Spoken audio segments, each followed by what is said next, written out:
সর্বস্ব তোমার চরণে সঁপিয়া পড়েছি তোমার দ্বারে, সর্বস্ব তোমার চরণে সঁপিয়া পড়েছি তোমার দ্বারে।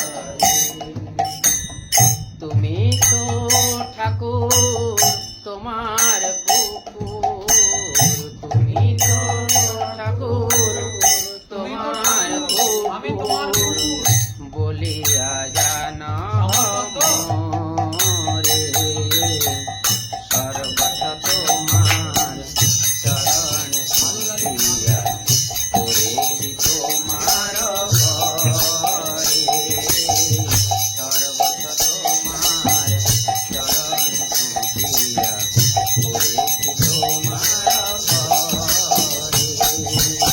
আমার তো আর যাওয়ার কোনো জায়গা নাই, তুমি তো ঠাকুর আমি তোমার কুকুর বলিয়া জানো মোরে। ভজন শুরু হবে কোথায়? এই সমর্পণ শরণাগতিতে। আগে কি? শ্রদ্ধা। শ্রদ্ধা মানেই শরণাগতি। কেননা আমাদের এমন শক্তি নেই যে আমরা ভজন করে নেব। কিভাবে ভালোবাসতে আমরা জানি না তো। যদি করতে হয় করাতে হয় উনি ওনার কৃপা করে করিবে। তারপরে বাঁধিয়া নিকটে আমারে পালিবে, রহিব তোমার দ্বারে, বাঁধিয়া নিকটে আমারে পালিবে, রহিব তোমার দ্বারে, প্রতি প্রয়োজনে রে আসিতে না দিব, প্রতি প্রয়োজনে রে আসিতে না দিব, রখিব গড়ের বাহারে, সর্বস্ব তোমার চরণে সঁপিয়া পড়েছি তোমার ঘরে, সর্বস্ব তোমার চরণে সঁপিয়া পড়েছি তোমার ঘরে।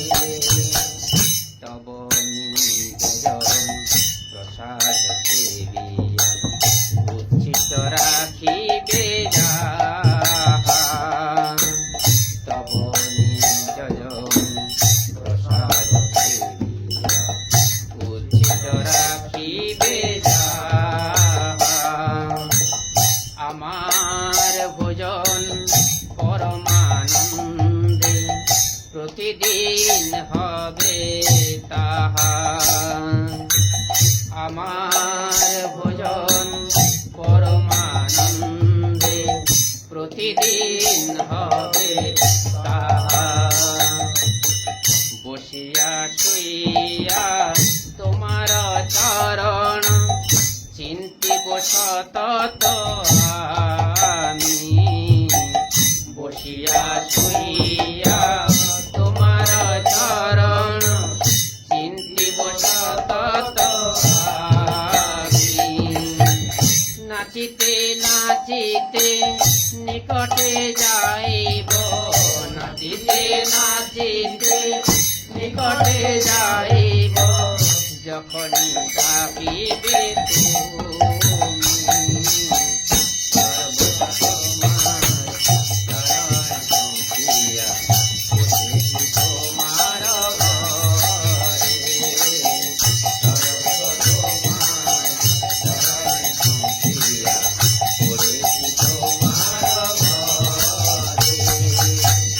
নিজের পোষণ কবু না ভাবিব, রহিব ভাবের ঘরে, নিজের পোষণ কবু না ভাবিব, রহিব ভাবের ঘরে, ভকতি বিনোদ তোমারে পালক, ভকতি বিনোদ তোমারে পালক বলিয়া বরণ করে,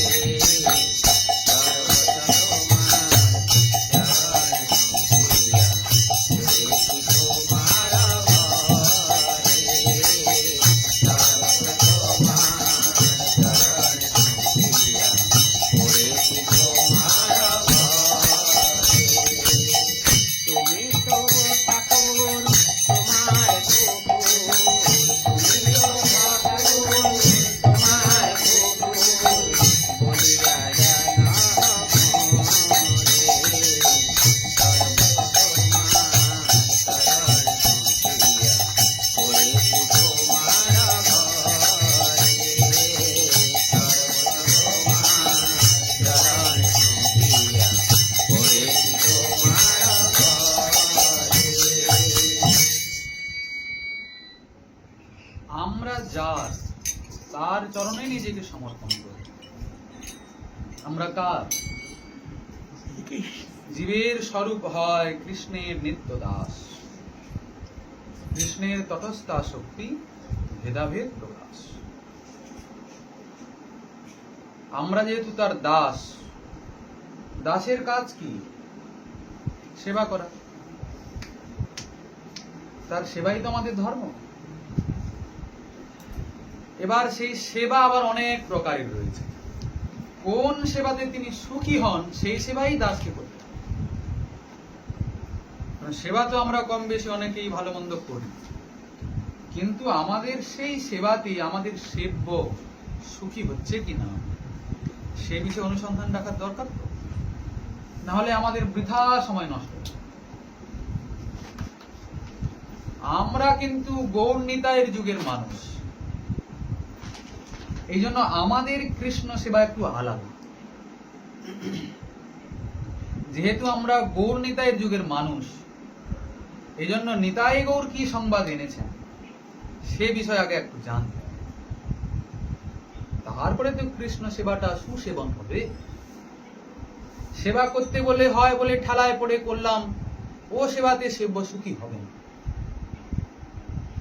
কোন সেবাতে তিনি প্রসন্ন হন, কোন সেবাতে তাকে পরিপূর্ণরূপে আস্বাদন করা যায়, ও বিষয়ে অনুসন্ধান চাই। এই জন্য ঠাকুর মহাশয় বলছেন, শ্রীকৃষ্ণ চৈতন্য দেব রতি মতি তারে সেবা। শ্রীকৃষ্ণ চৈতন্য দেবকে রতি মতি সব সমর্পণ করতে। আমাদের শ্রীল প্রবোধানন্দ সরস্বতী চরণ তার শ্রী শ্রী চৈতন্য চন্দ্রামৃতে লিখছেন, সংসার সিন্ধু তরণে হৃদয়ং যদি স্যাৎ সংকীর্তনামৃত রসে রমতে মনশ্চেত প্রেমাম বুধৌ বিহরণে যদি চিত্তবৃত্তি শ্রীকৃষ্ণ চৈতন্য চন্দ্র চরণে শরণং প্রয়াতু। যদি এই সংসার সিন্ধু থেকে উত্তীর্ণ হতে চাও,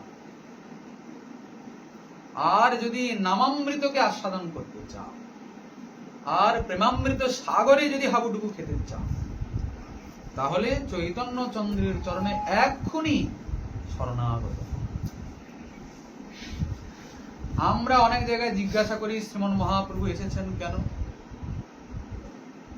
অনেকে উত্তর দেন, হরিনাম দিয়ে জীব উদ্ধার করার জন্য মহাপ্রভু এসেছেন। এটা বলেন তো, আপনারা এই কথাই বলবেন নিশ্চয়ই। হরিনাম দিয়ে জীব উদ্ধার করতে এসেছেন। কোন হরিনাম? হরে কৃষ্ণ মহামন্ত্র।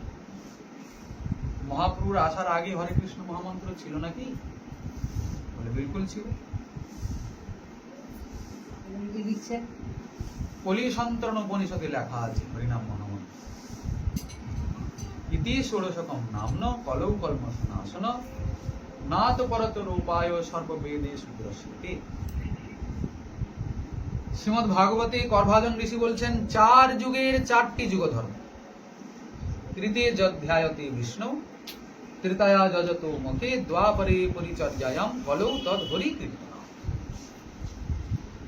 কলিযুগের যুগ ধর্ম কি? হরিনাম সংকীর্তন। কলিযুগ মানে প্রতিটা কলিযুগের। কলিযুগ তো এটা প্রথম নয়।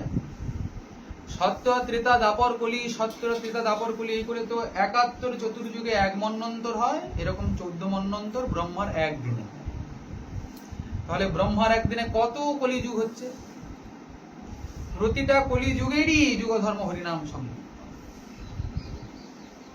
কিন্তু প্রতি কলিযুগে শ্রীমন মহাপ্রভু আসেন কি? তাহলে বলছেন না, শ্রীমন মহাপ্রভু কেবলমাত্র এই কলিযুগেই আসেন, যে কলিযুগে আমরা আছি। বলে এটা কি করে বুঝলেন আপনি এই কলিযুগে মহাপ্রভু আসেন, অন্য কোনো যুগে আসেন না? কবিরাজ গোসাইপাদ বলছেন, ব্রহ্মার একদিনে তিহ একবার অবতীর্ণ হইয়া করেন প্রকট বিহার। ব্রহ্মার একদিনে স্বয়ং ভগবান একবার আসেন। আমরা বললাম স্বয়ং ভগবানকে ব্রজেন্দ্রনন্দন শ্রীকৃষ্ণ। তিনি ব্রহ্মার 12 ঘন্টার মধ্যে একবার আসেন। 12 ঘন্টা কেমন হয় আমরা বললাম?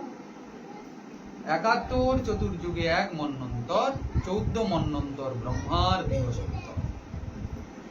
এই যে সত্য ত্রেতা দাপর কলি, এরকম যখন 71 বার হবে, সত্য ত্রেতা দাপর কলি, সত্য ত্রেতা দাপর কলি যখন 71 বার হবে, তখন তাকে বলা হবে এক মন্বন্তর বা মনু। এইরকম যখন 14টা মনুর পরিবর্তন হবে, তখন ব্রহ্মার একদিন। এই একদিনে ব্রজেন্দ্র নন্দন শ্রীকৃষ্ণ একবার আসে। বাকি যে তারা সব আছেন বলেন ওরা সব অবতার, স্বয়ং ভগবান এই দিনে আসে। তাই এই 14 মন্বন্তরের মধ্যে কোন মন্বন্তরে ভগবান আসেন? তবে 71 চতুর্যুগের মধ্যে কোন চতুর্যুগে তাহলে তিনি আসেন? 14টা মন্বন্তর তো, স্বয়ংভুব, সরচিস, উত্তম, তামস, রৈবত, চাক্ষুষ, বৈবশত, সাবর্ণী, ব্রহ্ম সাবর্ণী, রুদ্র সাবর্ণী আদি করে 14টা মন্বন্তর রয়েছে। তার মধ্যে বলছেন বৈবশত নাম এই 7ম মন্বন্তরে, 27 চতুর্যুগ তাহার অন্তরে। কোন মন্বন্তর? বৈবশত। কত নম্বর মন্বন্তর এটা? 7 নম্বর মন্বন্তর। একটা মন্বন্তরে কয়টি করে চতুর্যুগ আছে বললাম আমরা? 71টি করে চতুর্যুগ। 71 চতুর্যুগের মধ্যে 27টা চতুর্যুগ চলে গেছে। 27 চতুর্যুগ তাহার অন্তরে, মানে মাইনাস হয়ে গেল। অষ্টাবিংশ চতুর্যুগে দাপরের শেষে ব্রজের সহিত হয় কৃষ্ণের। কোন যুগে আসলেন তাহলে? অষ্টাবিংশ চতুর্যুগ, 28 নম্বর চতুর্যুগের দাপরের শেষে সেই ব্রজ গোলকের সহিত শ্রীকৃষ্ণ স্বয়ং আসেন। এইবার একবার তিনি এসে তার যথেচ্ছ লীলা বিহার করেন ব্রজবাসীদের সঙ্গে। তারপরে উনি বিহার করে অন্তর্ধান করার পরে মনে বিচার করেন, ওনার কিছু আকাঙ্ক্ষা থেকে যায়, কিছু আস্বাদনী ওনার থেকে যায়। সেই আস্বাদনগুলোকে পাওয়ার জন্য আবার তাকে রাধারানীর ভাবকান্তিকে অঙ্গীকার করে শ্রীমন মহাপ্রভু হয়ে সেই দাপরের পরের কলিতে আসতে হয়। এটাই হচ্ছে নিয়ম। মহাপ্রভু তাহলে প্রতিদিন আসেন না, প্রতি কলি যুগে আসেন। যে যুগে শ্রীকৃষ্ণ আসেন স্বয়ং ভগবান, তার ঠিক পরের কলিযুগে মহাপ্রভুকে আসতে হয়। কিন্তু আপনারা বলুন, এই মহাপ্রভু আগে এসেছেন না শ্রীমদ ভাগবতের আগে রচনা হয়েছে?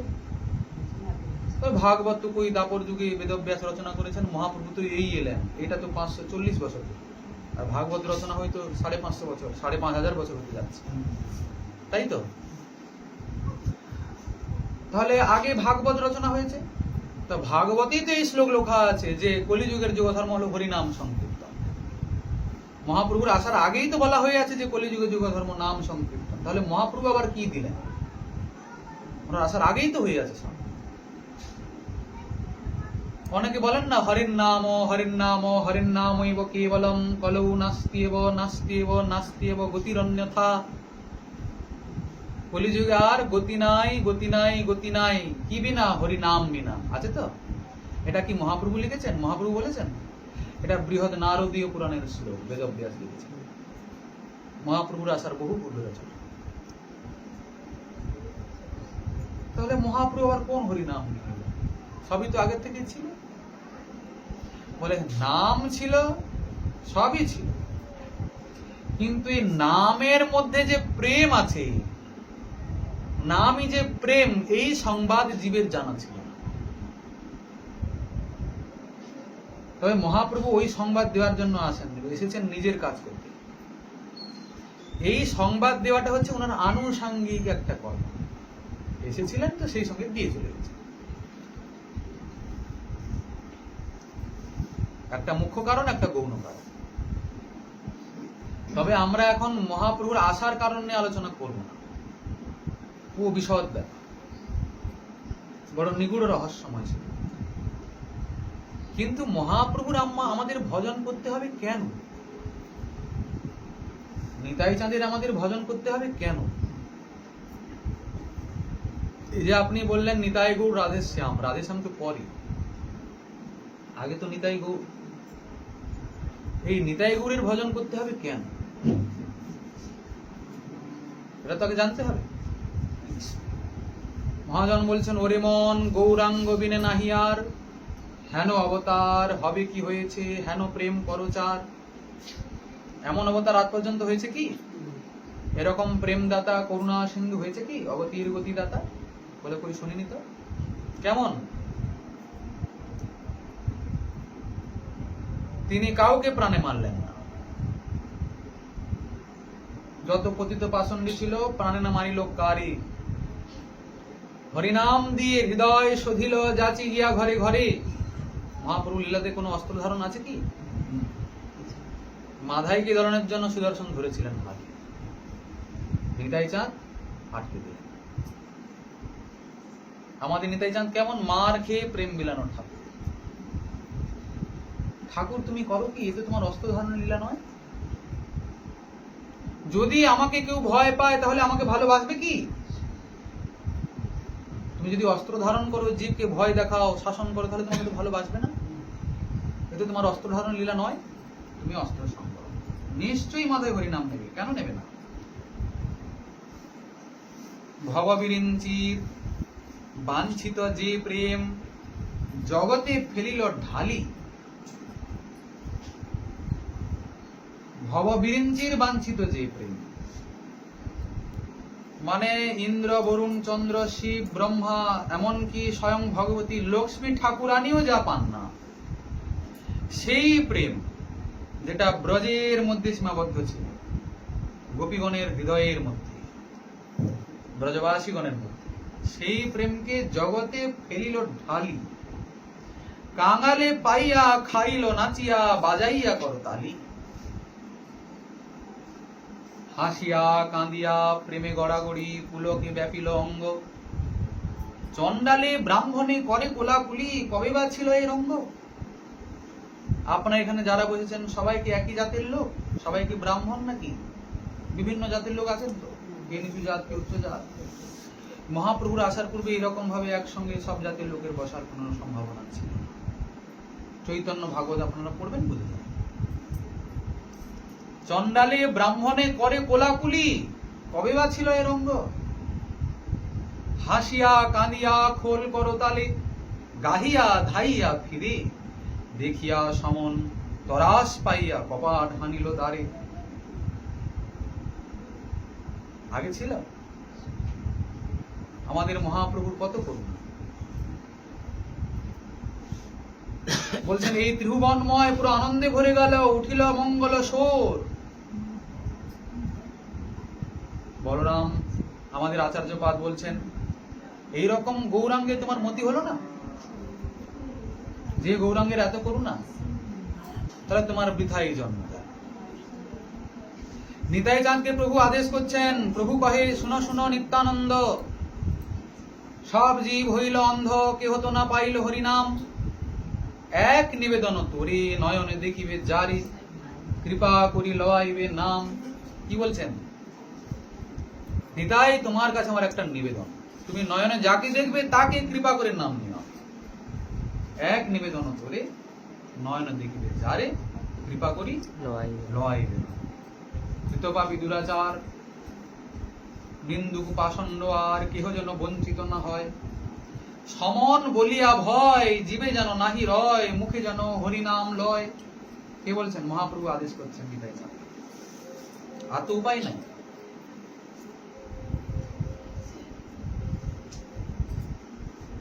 তাহলে কত করুণা নিয়ে এসছেন তারা। আমরা সেই যুগের মানুষ। নাহলে আপনারা বলুন, রাধা কৃষ্ণের ভজন করার শক্তি কার আছে? রাধা কৃষ্ণ কি আমাদের ঘরের ঠাকুর? উত্তরপ্রদেশে ওনার অবস্থান। বৃন্দাবন কোথায়? উত্তরপ্রদেশে। আমরা বৃন্দাবনের উত্তরপ্রদেশের ঠাকুরকে ঘরে সাজিয়ে রেখেছি, আর আমার ঘরের ঠাকুরের কোনো ঠিকানা নাই। নিতাই গৌর সুন্দর আমার ঘরের ঠাকুর তো, আমার ঘরের ছেলে তো, আমাদের ঘরের লোক তো। আমরা যে ভাষায় কথা বলছি সেই ভাষাতে তারা কথা বলতেন তো। আমাদের যা ভোজন, আমাদের যেরকম আহার বিহার, ওইটাই তো তারই, তারও তো এরকমই ছিল। কিন্তু দেখুন, আমাদের ঘরের ঠাকুরের আমাদের কোনো অনুসন্ধান। কোথায় রাধা কৃষ্ণের ঠাকুর?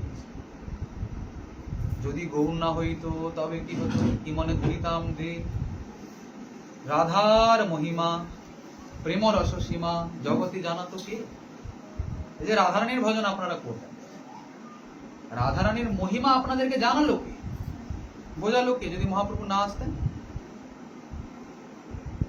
মধুর বৃন্দা বিপিন মাধুরী প্রবেশ চাতুরী সার বড় যুবতী ভাবের আরতি সকতি হইতো কার, কে জানতো? হতো কি? সব কার করুণার অবদান? মহাপ্রভুরই তো। কিন্তু কলির মানব আজ মহাপ্রভুকে ভুলে বসে আছে, নিত্যানন্দকে ভুলে বসে আছে, সদাসজি একদম চাঁদে হাত ধরার চেষ্টা করছে, হয় না।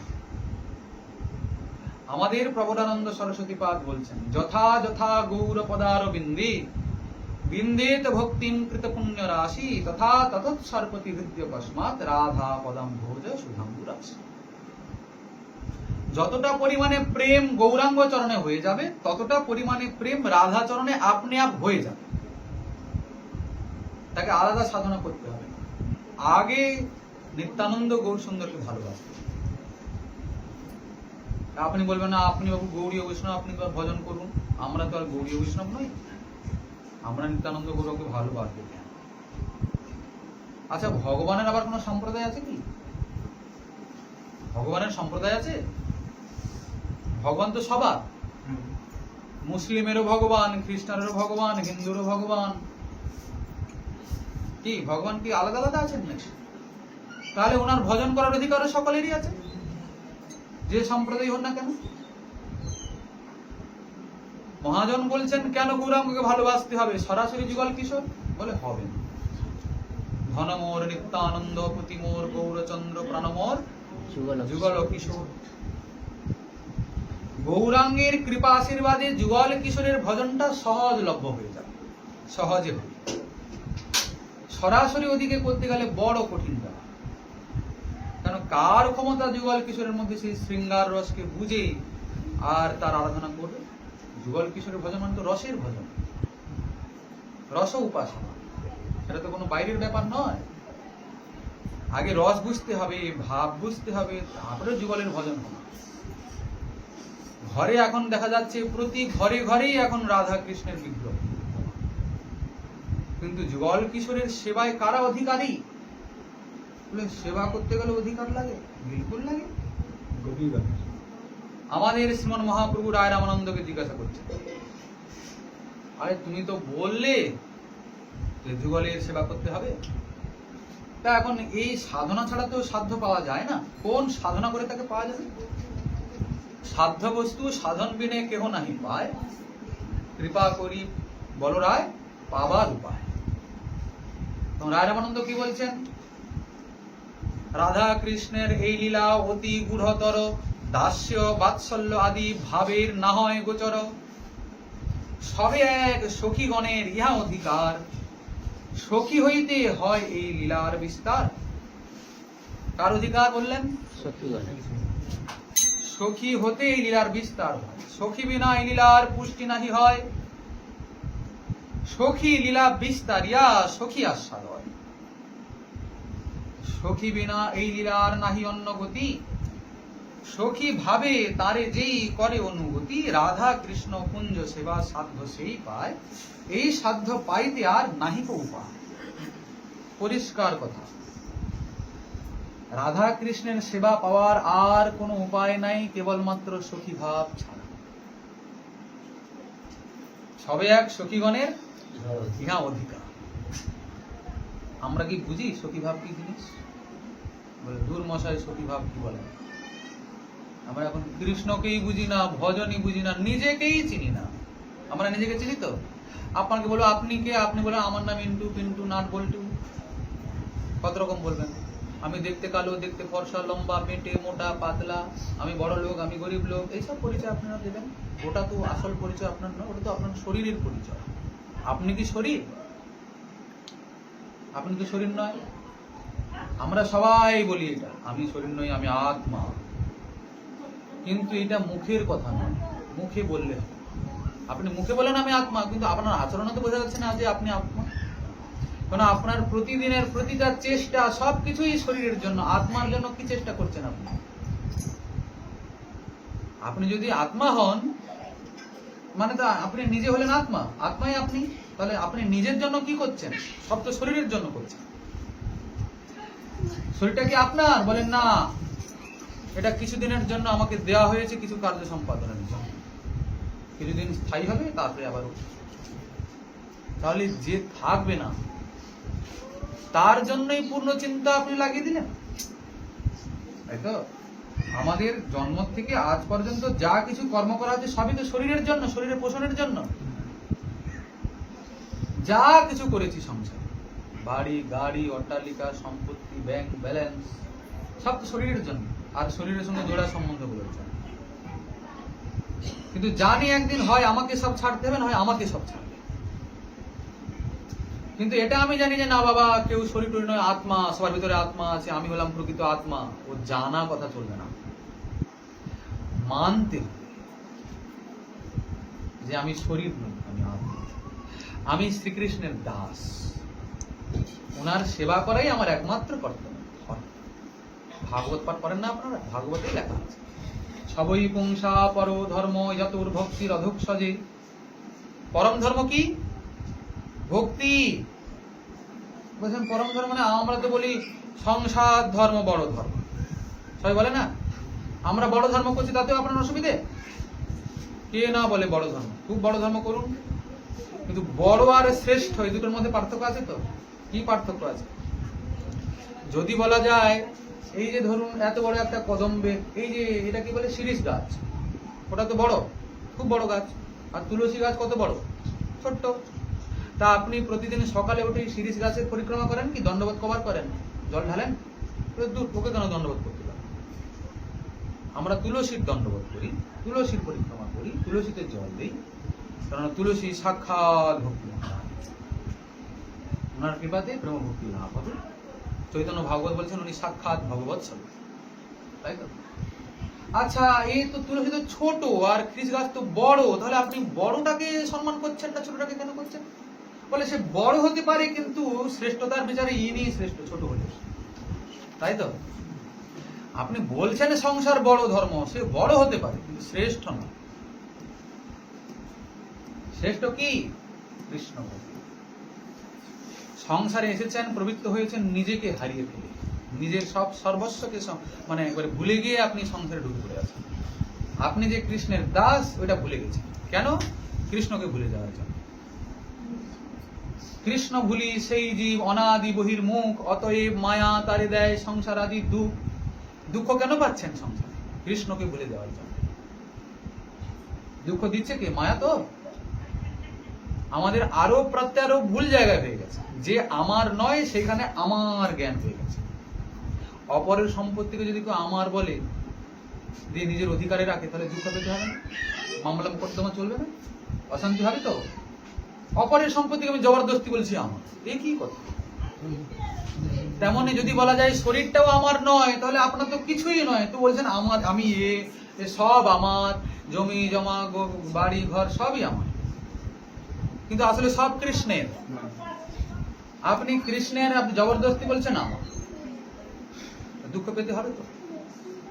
তাহলে কি করবেন আপনি? তাতে কৃষ্ণ ভজি করে গুরুর সেবন, মায়াজাল ছুটে পায় কৃষ্ণের চরণ। কৃষ্ণ ভজন করবে গুরু চরণ আশ্রিত হয়ে, সৎগুরু চরণ, তাহলে কি হবে? মায়াজাল দূরে যাবে, কৃষ্ণের চরণ। ভজন ভক্তি মানে কি? ভক্তি মানে কি? খালি তিলক সেবা করে নিয়ে গোলায় তুলসী মালা নিয়ে নিরামিষ খেলেই ভক্তি হয়ে গেল? বলেন না, ভজ ইত্যেষ বৈধাতুং সেবায়াং পরিকীর্তিত। ভজ ধাতু থেকে ভক্তি শব্দ নিষ্পন্ন হয়েছে। ভজ ধাতুর অর্থ কি? সেবা। সেবা তো হবে পরে, সেবা করে কে? সেবকই তো সেবা করে। আপনি যে সেবক কার? শ্রীকৃষ্ণের, এই উপলব্ধি হয়েছে কি? বলে না, আমি তো মালিক, আমি সেবক হতে, আমার সেবক, আমি সংসারের মালিক, আমার স্ত্রী ছেলে বলে আমার সেবা, আমার সেবা ওরা করে, আমি কেন সেবা করব? কিন্তু সেবক না হলে তো সেবা হবে না। আমরা কার সেবক? কৃষ্ণের সেবক। আমাদের শ্রীমৎ জীব গোস্বামী পাদ বলছেন, অস্তু তাবৎ ভজন প্রয়াস কেবল তাদৃশত্বাভিমানেন সিদ্ধির ভবতি। বলছেন যদি কারুর ভজনের প্রচেষ্টাও না থাকে, যদি কেউ এইটুকুনি মনে করতে পারে আমি শ্রীহরির দাস, মনে প্রাণে যদি এটা স্বীকার করে নিতে পারে আমি তার, বলে তাহলে সিদ্ধির ভবতি, ওতেই হয়ে যাবে। কিন্তু আমরা বাইরে তো সেবা অনেক করছি, কিন্তু নিজেকে মালিক মনে করে বসে আছি। বাইরে তো যা টুকটাক যাই এদিক ওদিক করছি, কিন্তু এখনো যে আমি কৃষ্ণের দাস এই রূপে নিজেকে চিনতে পারি, তাই তো? চিনতে পেরেছি? যেদিন চেনা হয়ে যাবে সেই দিন সেবা শুরু হয়ে যাবে। সেদিন সে বুঝতে পারবে আমার জীবনে তো সেবা ছাড়া আর কিছুই নাই, সেবাই তো আমার পরম ধর্ম। সেবা না করলে তো আমার জীবনটাই ব্যর্থ হয়ে গেল। হায় হায়, আমি সারাটা জীবন এভাবে এভাবে অবহেলায় কাটিয়ে দিলাম। হায় হায়, করুণার সিন্ধু প্রভু আমার জন্য কত করুণা করেছেন, কিন্তু আমি মূঢ় নরাধম, আমি তার দিকে একটু ফিরেও তাকালাম না। চারিদিকে তিনি কৃপার বেড়াজালকে ঘিরে রেখেছেন যাতে আমার কোনো অসুবিধা না ঘটে, কিন্তু আমি কি মূঢ়, আমি তার প্রতি একটু মতি গতি করলাম না। কি তিনি কৃপা করেছেন, কি অভাব রেখেছেন তিনি আমার, চারদিক দিয়ে কৃপা করেছেন, কিন্তু আমাদের বুদ্ধি মতি শেষ। আরে ভাই, কৃষ্ণ কৃপা দেখো না নয়নে, তুমি কৃষ্ণ চিন্তা ছাড়ি মরহে নরকে পড়ি, দেহ চিন্তে তোমার কারণে। তিনি আপনাকে পাওয়ার জন্য নিরন্তর সাধনা করে চলে যাচ্ছেন, কিন্তু আপনি বাবু নিশ্চিন্তে আছেন, ভালো মন্দ খাই হেরি পরি চিন্তাহীন, নাহি ভাবি এ দেহ ছাড়িব কোন দিন। তাই তো? গুরু রূপে ঘরে ঘরে মন্ত্র দিয়ে সবাকারে, বৈষ্ণব রূপে দেয় শিক্ষা, শাস্ত্র রূপে দেয় জ্ঞান, আত্মা রূপে অধিষ্ঠান, দেখো তার কারে বা উপেক্ষা। আচ্ছা, আজকের হরি কথা রাখা হলে এখানেই বিশ্রাম। যদি মহাপ্রভুর কৃপা হয় আবার